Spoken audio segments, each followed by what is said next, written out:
Owen Hussein here from FightHype.com. Dave Coldwell with a big smile on his face. We know why. Dave Chisora with a brutal knockout of Szpilka. Talk to me about that fight because that was very impressive. Do you know what? That was a fight I didn't want. Derek and Southpaws. Yeah, I've said it all along. 10 years ago, he didn't like Southpaws. Now he don't like Southpaws. And right all the way through the camp, that's the hardest camp I've ever had with a fighter, where they're just not getting it. Until the last week of sparring, the last two spars, it clicked, he got it, and he was nailing the body shots, he was nailing the range, he was controlling it, he was defensively, he was very good, right, mate? And he showed it in there, he went out there and did it. The last hard week of training, fight week, he was just ready, he was right, he just came to the boil perfectly. And then tonight, he went out there and performed and got rid of his work in devastating fashion.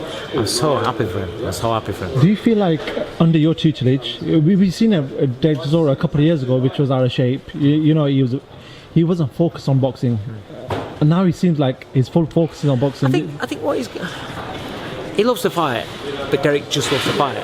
And I think right now, with the S&C programs that David Hayes put into practice, with all the guys, there's John, there's Ruben, there's Pete, they're all looking after him S&C wise, and then so they're keeping on top of him, keeping on top of his nutrition and everything's been done right on that side of things.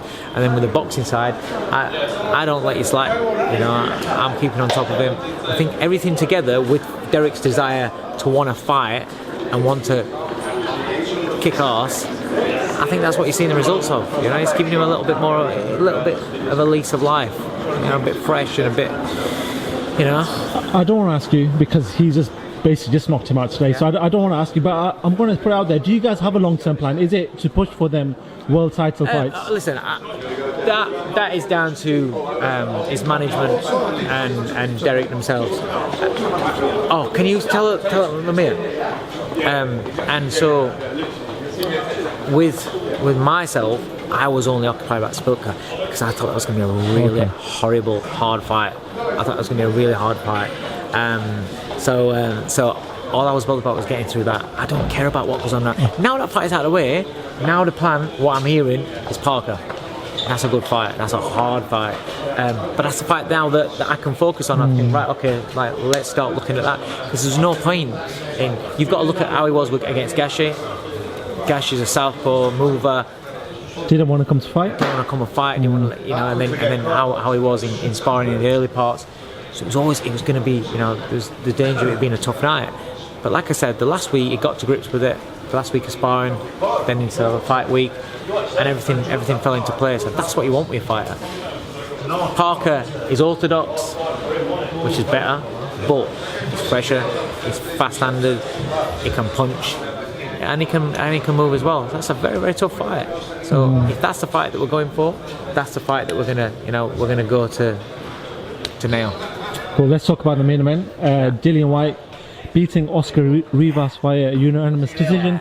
Talk to me about that points decision. Did you feel like Dillian won it enough? Yeah. Yeah. Did you? No. I'm just asking you because obviously. Yeah. Do you know what? Before the fight, I did a couple of interviews, and people I spoke to, a lot of people thought that Dillian was going to get beat. I just felt that Dillian's left hand is underappreciated and underrated, and when he uses that left hand, thanks mate, cheers, thank you. When he uses that left hand, it's a weapon. And tonight he was so disciplined behind it. Yes, a few times he got tagged, but this is what we expect from Rivas. A lot of people thought Dillian was going to get knocked out, and Rivas kept coming and kept going, and Rivas was actually tougher in resilience to what I thought it was going to be. He took some hellacious body shots, kept coming and kept putting it on him, and it turned out to be an exciting fight. Great fight, great night. So I'm over the moon for Dillian, and he deserves it. He deserves a shot. Just talking of the man, he just popped out for it. It's big time. I heard him. But he has come through the hard way. Yeah.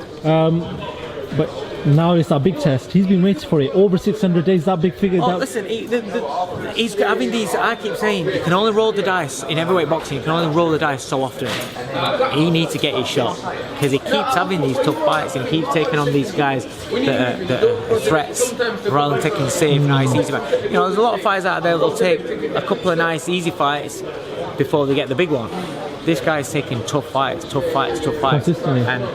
you know that's why he's a fan favourite. That's why everybody gets behind him now. You know, you go back a few years ago, he was quite a relatively unknown. You know, I remember him when he was, you know, struggling trying to get a fight on the small hall shows. You know, now he's big dog filling out O2s and stuff like that. They were singing his name. There's a massive crowd for him. But fans appreciate that.